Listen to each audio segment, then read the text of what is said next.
하나님 말씀 구약성경 레위기 24장입니다.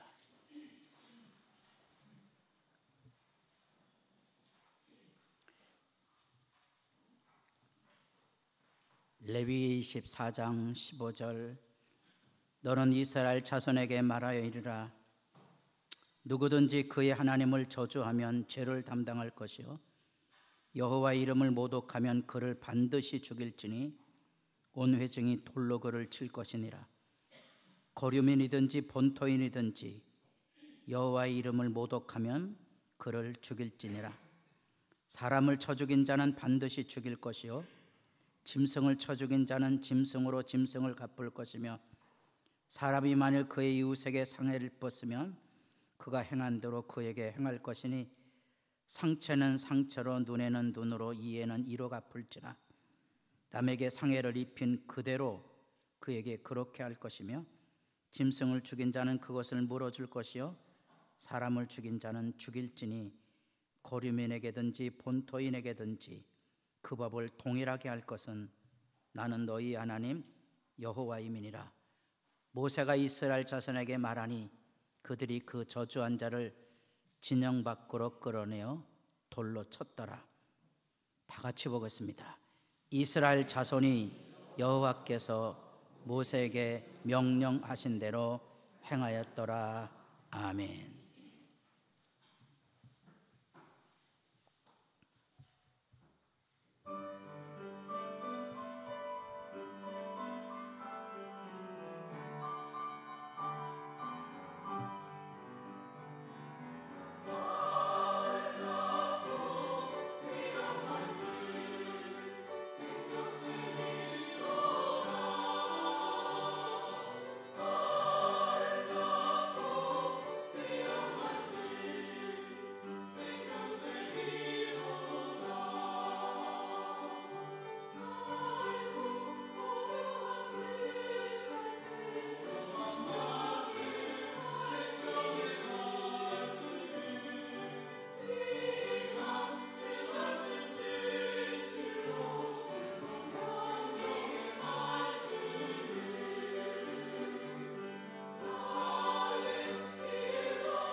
감사합니다.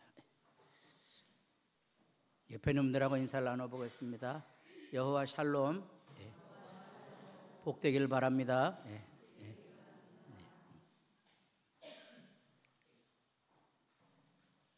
이렇게 인사를 하셔야 된다고요. 이렇게.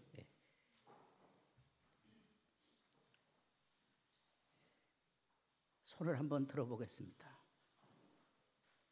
학교에 갔는데 아침부터 엎어져 자는 놈을 선생님이 깨워야 한다고 생각하시는 분들은 손 들어보세요.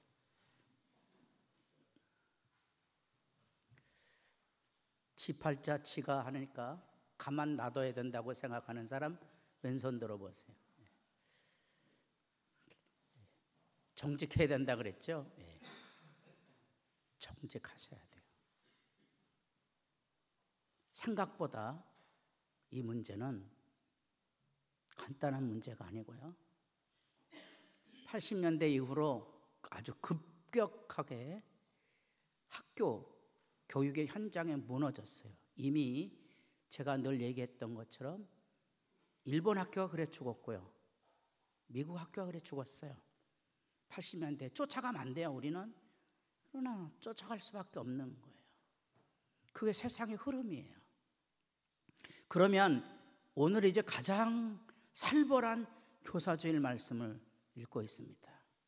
따라해 보겠습니다. 돌로 쳐 죽여야 된다. 죽여야 됩니까? 말아야 됩니까? 같이 읽었습니다. 24장 23절 끝구절 다 같이 다시 보겠습니다. 이스라엘 자손이 여호와께서 모세에게 명령하신 대로 행하였어요? 안 행하였어요? 행했어요? 진짜예요? 그러면 이제 이 말씀이 이해가 되는 거지요.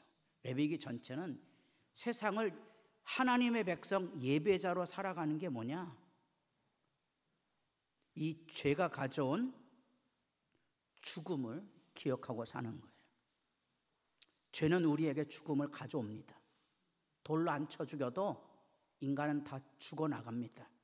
그 인간 안에는 이 안에 악의 본성이 있어서요, 자기하고 수틀리면 때려 죽여야 직성이 풀리는 악한 본성을 다 가지고 있다는 거죠. 교회라고 예배가 아닌 거예요. 이 죄의 문제를 해결하기 위해서 레위기가 있는 거고요, 그 죄의 문제를 해결하기 위해서 예수님의 십자가가 있는 거예요. 레위기는 예배에 대한 내용이기 때문에 주님의 십자가가 아니면 해석이 불가능한 거예요. 예수께서 날 위해 죽으셨다, 예배자가 되자 하는 거죠. 제사 드리는 규례뿐 아니라 우리의 일상 안에도, 그리고 이제 우리가 지금 27장부터 27장까지 단락 이제 레위기 9년 만에 마감을 하는데요, 한가운데 이 말씀은 농담이 아니다. 이것은 지키면 복을 받고 지키지 않으면 저주를 받을 것이라. 이미 예고했어요. 이렇게 하면 교권이 무너지면 교육에 살 수 없다고 말했습니다. 안 지키면 망하는 거예요. 별 수 없는 거죠. 별 수 없는 거예요. 그런데 사실은 이게 우리 시대 안에는 얼토당토한 얘기고요, 여러분 사람 돌 던져 죽이면 큰일 납니다. 어느 교회에서 레위기 말씀을 가르친다고 기도원에서 청년 집회를 하고 학생 집회를 하면서 실제로 양을 잡는 레위기 제사를 시연해 보였어요. 그래서 양을 이렇게 잡는 거라고, 그래서 이렇게 피를 흘리고 이렇게 불태우는 거라고, 그리고 이 향기를 받으신다고. 무슨 일이 일어났죠? 신문사에 투고가 왔습니다. 동물 학대죄로 고발됐습니다. 그 교회.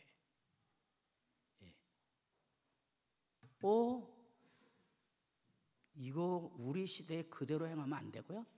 우리 성경 공부팀은 성막에 가서 그때 현장에 있는 다 기물들을 살펴보았지만 그것은 고대 시대 때 있었던 문화고요, 종교예요. 그러면 왜 여호와 이름을 모독하고 여호와 이름을 저주하는 자를 돌로 칠까? 그 시대 안에는 종교 공동체 안에 있었고, 하나님의 백성도 이제 애굽에서 나와서 새로운 땅으로 가기 위해서 이 땅에서 하나님 백성이 해야 할 일은 하나님을 예배하는 거예요. 예비하지 않으면 하나님 백성의 의미가 없는 거예요. 그러니까 죽이라는 거예요. 또 하나,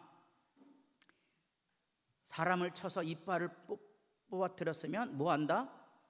그 사람도 동일하게 이빨을 뽑아야 되는 거예요. 이게 동일한 해를 끼쳤을 때 동일한 법을 받는다는 동형법이에요. 우리 시대에 큰일 나죠. 근데 여러분, 이거 큰일 나는 게 아니에요. 그 시대 안에는 이게 법적인 규례 안에 재판이 이루어지는 실제 이야기예요. 바로 엊그제 제가 자랄 때 70년대에만 해도요, 법보다 뭐가 제일 빠르죠? 예? 엊그제 얘기예요. 엊그제. 그때는 막 주먹 센 사람이 다 이기는 거예요. 주먹 센 사람은 이 시장 바닥에 가서 속된 표현으로 자릿세도 지가 받았어요. 지가 받았어요. 동네 활개치고 다녔어요, 그놈이. 지금도 생생합니다, 그놈. 예. 그렇다면 오늘 본문 얘기는 그런 시대에 그렇게 삥 뜯지 말고 힘 있는 자라고 자기 멋대로 주먹 휘두르지 못하게 하라는 법적 안전망에 대한 얘기지, 잘못하면 그대로 대가를 치러야 된다는 얘기가 절대로 아니라는 겁니다. 아까 교권 추락의 실제 얘기했어요. 우리 권사님도 제게 그런 얘기했으면 학교 선생님들이 이제 학교 가서 학교 운영 지침에 대한 이야기를 듣습니다. 아이들이 싸우면 어떻게 하라고 가르치죠? 선생님들이 어떻게 해야 되죠? 신문에 났잖아요. 말리면 어떻게 돼요? 고발당해요. 그러니 뭐하라? 가만 놔둬야 되는 거예요. 아니, 선생님이 애들이 싸우는데 가만 놔두면 선생님이냐고. 애들이 엎어져 자는데 깨워서 두들겨 패서라도 공부를 시키는 게 선생님이지, 이런 얘기하는 사람은 큰일 날 사람입니다. 예. 아, 그렇구나. 이 문제는 힘의 지배에 대한 법적 안전망일 뿐 아니라 이거는 개인이 지킬 수 있는 문제가 아니에요. 그래서 여기 여호와를 모독한 그 아이를 돌로 쳐 죽일 때 어떤 방식을 함께 했죠? 그 여호와를 저주했던 그 말을 들은 사회의 그 증인들이, 어른들이 다 가서 그 어린아이의 그 청년의 머리에 손을 얹어서 이 죽음을 함께 공감하는 거예요. 사회적인 책임을 느끼라는 거예요. 이 사람의 죽음은 누가 책임져야 돼요? 손을 얹은 사람이 책임져야 되는 거예요. 여기 14절에 그 저주한 사람을 진영 밖으로 끌어내어 그것을 들은 모든 사람이 그들의 손을 그의 머리에 얹게 하고 온 회중이 돌로 그를 치니라. 교회 문제가 일어났어요. 교회에서 이제 아이들끼리 싸우다가 이빨이 빠졌네. 다 같이 손을 드시고 이렇게 손을 들어보세요. 선생님 뭐 하셨어요? 그런 거 하지 마세요. 그런 거 하는 거 아니에요. 교회는 온 교회가 그 문제를 가지고 왜 이런 일이 일어나는지를 교회가 다 책임을 져야 돼요. 그 치료비는 누가 물어준다? 교회가 물어줘야 되는 거예요. 헌금으로 물어주는 게 아니에요. 나도 책임 있다고 느끼는 사람들이 치료비를 다 내주는 거예요. 그 얘기를 하고 있는 거예요. 살벌한 얘기하고 있는 게 아니에요. 법적인 책임을 함께 느끼고 살라는 거죠. 실제로 그 신명기에 다 나오거든. 다시 다른 해가 있으면 갑대, 생명은 생명으로. 사람을 죽이면 뭐라고요? 그 사람도 죽여야 되는 거예요. 눈 쳐서 뺏으면 그놈도 눈 빼고 입 빼고. 실제 이야기예요. 예수님이 하신 말씀 들어봅시다. 예수님 시대 때는 이제 로마 법이 형성이 돼 있을 때예요. 감사하게도 이제 힘의 지배가 안 통하는 거예요. 이제 눈은 눈으로 이런 일이 아니고요, 로마 법이 세워졌어요. 이제 법대로 해야 되는 거예요. 그런데 이 로마 법이 세워졌을 때 예수님이 하신 말씀 들어보세요. 만일 내 오른 눈이 너로 실족하게 하거든, 예? 빼버리라는 거예요. 이게 뭔가 하니 간음하는 생각을 하게 되면 눈을 뽑아버리라는 거예요. 예. 이 아이들에게 이런 거 가르치면 큰일 납니다. 예. 야동본 어린아이의 눈은 뭐 하라고요? 확 빼버려야 된다고 가르치면 큰일 납니다. 선생님들,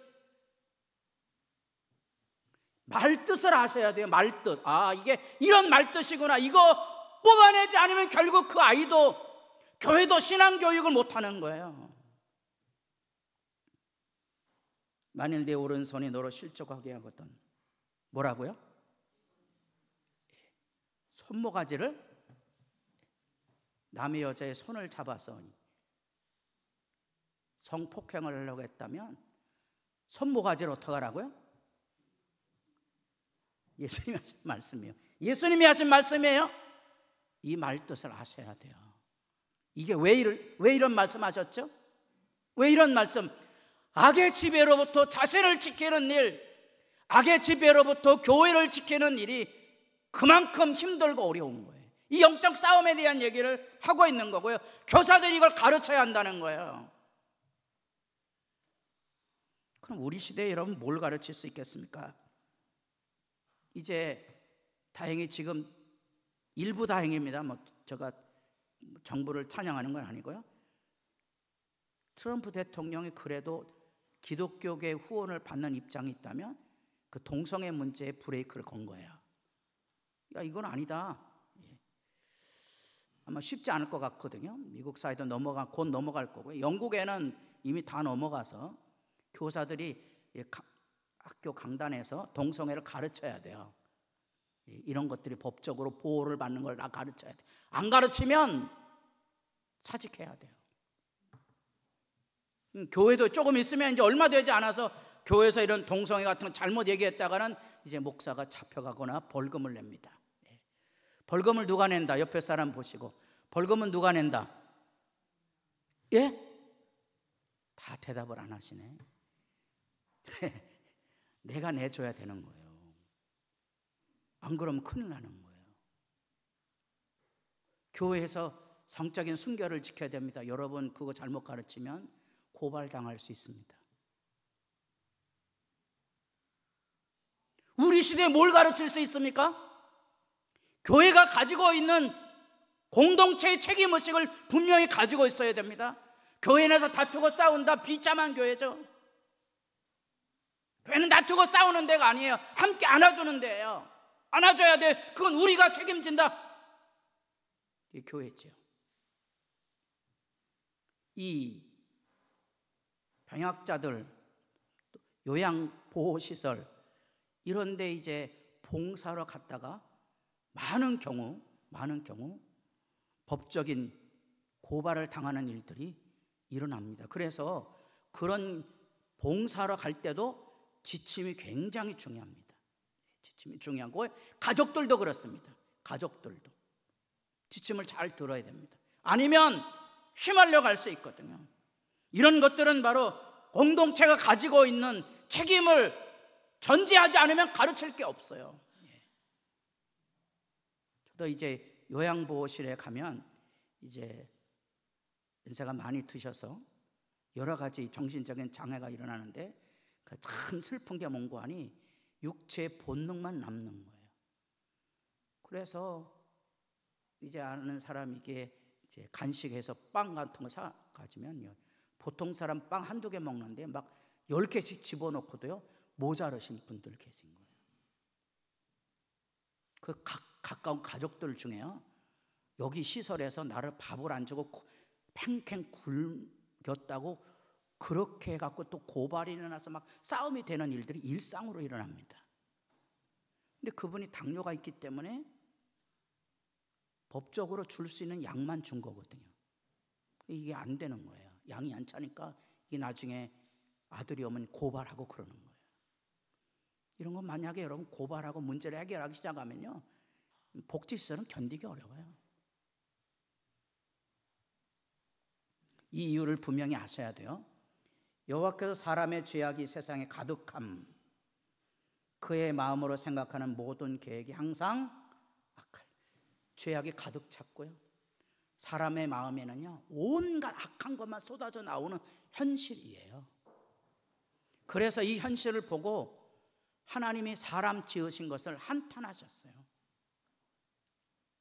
마음에 근심하시고 내가 쓸어버릴 것이다. 이게 홍수 심판이에요. 홍수 심판이 왜 왔어요? 이 악의 지배 때문에 그래요. 마지막 날 예수님께서 이 땅에 심판하러 오실 건데요, 왜 와야 되는지는 여러분이 잘 아는 거예요. 이거 외에는 다른 방법이 없어요. 많은 사람들이 저보고 목사님 좀 얘기 좀 잘해서 좀 잘 타일러 보세요. 따라해 보겠습니다. 본인이 가보시지. 본인이 가보셔야 돼요. 왜 제게 밀어요? 본인이 가서 가르치세요. 그러면 이게 뭔지를 아는 거예요. 이게 안 되는 거구나. 본인이 가서 가르쳐야 돼요. 우리 아들이 말을 안 듣는데요, 성경에 여러분 레위기, 신명기, 출애굽기 이런 상황을 뭐라고 설명하죠? 말 안 듣는 놈은 성문 앞에 불러다가 말 안 듣는 놈은 성문에서 망신을 주거나 돌로 치라는 거예요. 아니 목사님 어떻게 그런 살벌한 이야기가 있습니까? 아까 제가 얘기했어요. 이런 것 때문에 그런 거예요. 인간이 교육될 수 없는 존재라는 거예요. 실제인 거예요. 내가 그것을 지었음을 한탄하셨습니다. 그러나 홍수로 썰어버릴 때 누구는 마음에 걸렸다 그랬죠? 노아는. 이게 성경의 이야기예요. 그러면 여러분들이 이제 예수님을 생각하게 됩니다. 이 세상을 하나님이 심판하실 때 누가 마음에 걸려요? 예수님이 마음에 걸리고요. 따라해 보겠습니다. 내가 누구의 눈에? 하나님의 눈에 걸려야 돼요. 그래서 많은 사람들이 이런 생각을 하지 않고 사는 거예요. 내 한 사람 때문에 내 교회가 살고, 내 한 사람 때문에 우리 가족이 사는 이런 영적인 책임과 연대의식이 분명해야 해요.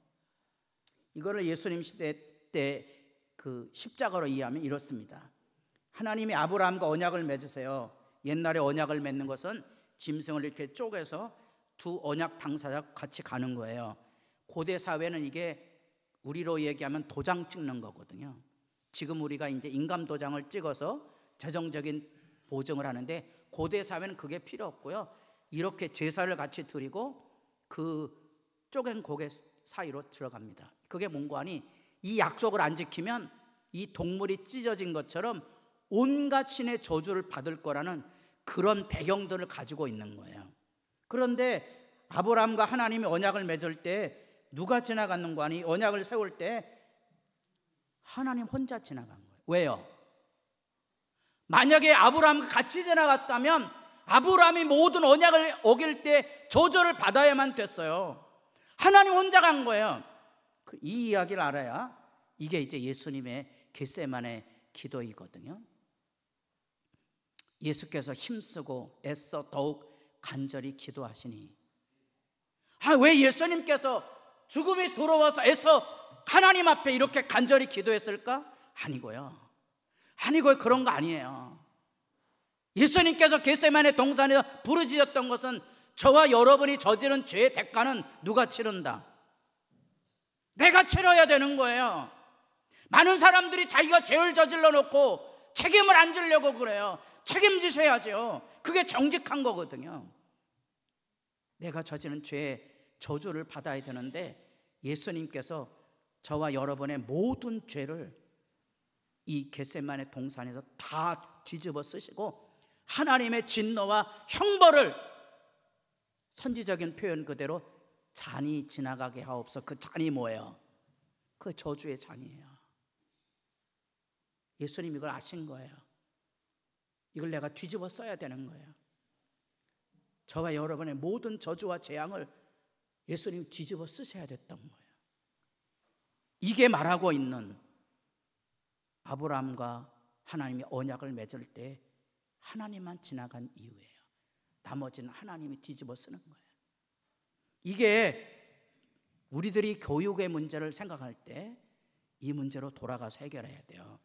예수님에게로 돌아가서. 여기 나타난 이런 이야기들을 랍비들은 어떻게 해석했을까? 요즘은 이제 랍비들의 서신도 문헌들도 많이 연구가 돼서 우리나라 말로도 일부 지금 번역되어 나옵니다. 별의별 말로 꼼수를 부려서 피해가려고 합니다. 피해갈 거 아무것도 없어요. 피해갈 수도 없어요. 예수님에게로 돌아가서 이 모든 저주는 사실이고 저주를 우리 모두가 받아야 되는데 하나님이 대신 지셨다는 여기 외에는 이 본문 말씀을 설명할 길이 없어요. 해석할 길이 없는 거예요. 이게 실제인가? 실제 사례를 보여드릴게요. 이게 한동대 대학의 한동대 학부모 기도회에 대한 책이 발간이 돼 나왔어요. 그 일회일 벽상 중에 남태평양 피지섬에서 단기 선견 중에 순교한 2명의 학생이 있습니다. 멀쩡한 대학에 보내는데 단기 선교 간다고 해서 피지섬에 갔다가 그만 파도가 일어쳐서 2명이나 생명을 잃었어요. 누가 책임져야 되죠? 이 학교 문 닫아야 돼요. 이때 이 학교가 살아남은 이유가 여기 있어요.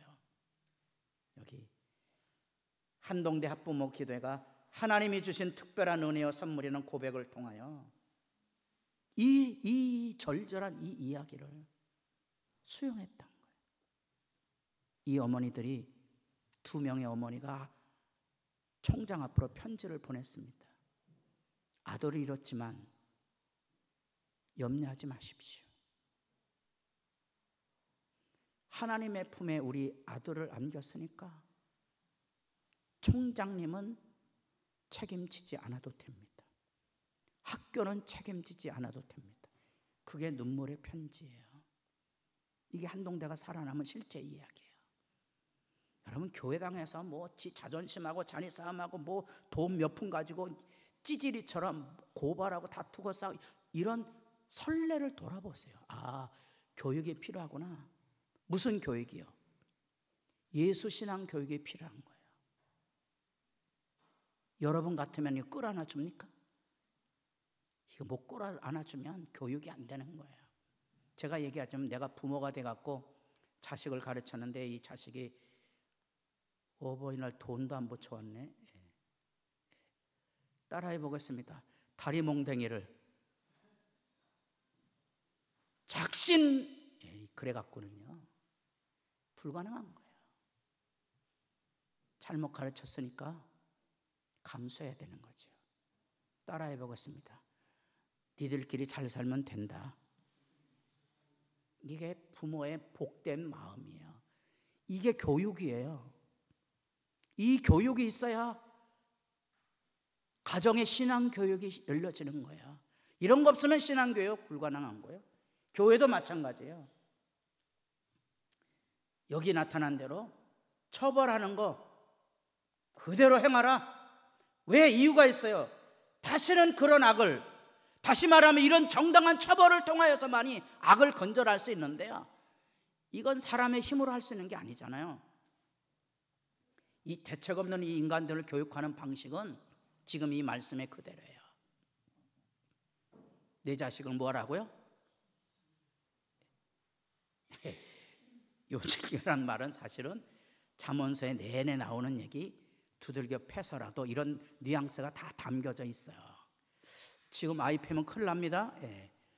제가 우리 손자 등짝을 때렸더니 우리 손자가 뭐라 그랬죠? 할아버지 때리면 경찰서 갑니다. 큰일 납니다. 여러분 손대지 마셔야 돼요. 그러나 잠언서에서 왜 이런 이야기가 나올까? 왜 매를 아끼는 자는 자식을 가르치게 된다는 얘기를 할까요? 인간이란 다 대책 없는 존재거든요. 다 같이 손을 드시고 나도 예외 아니다. 자기가 잘난 줄 아시죠?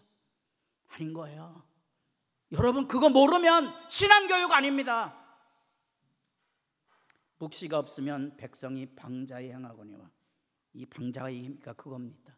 말 안 들어요. 뭐가 없으면, 이 묵시란 말 뜻이 무엇일까요? 학자들이 고민합니다. 뭘 가르치냐고요?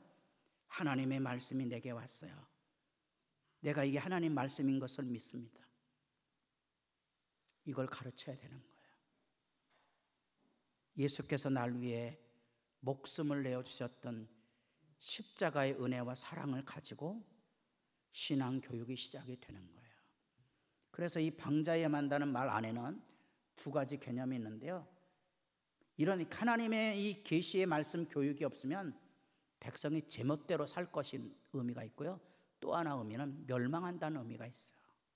한 단어 안에. 교사들이 왜 울어야 되냐? 가르치지 않으면 망해요. 여러분 자녀 마찬가지예요.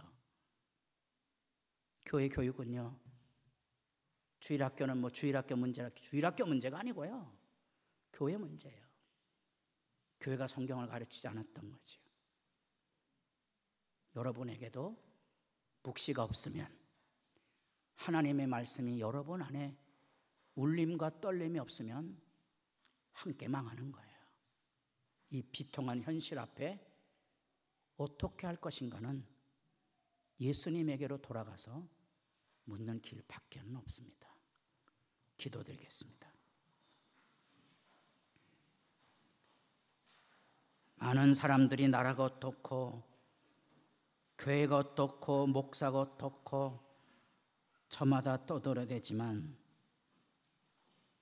묵시가 없으면 백성이 방자히 행하고 백성이 방자한 행동은 멸망으로 치달아갑니다. 내가 살아야 하고 가정이 살아야 하고 교회가 살아야 한다면 예수의 말씀으로 돌아가 십자가의 은혜로서 신앙 교육이 절절히 필요함을 알게 하시고 그 출발은 주님이 모든 죄의 저주를 짊어지고 생명을 쏟아 기도하셨던 것처럼 우리도 예수님 앞에 우리의 죄악을 짊어지고 하나님 앞에 거꾸로 지는 것에서부터 신앙 교육의 출발을 열어갈 수 있도록 세우신 주님의 백성과 주님의 교사들에게 진리를 열어 보여주시옵소서. 예수님의 이름으로 기도드립니다. 아멘.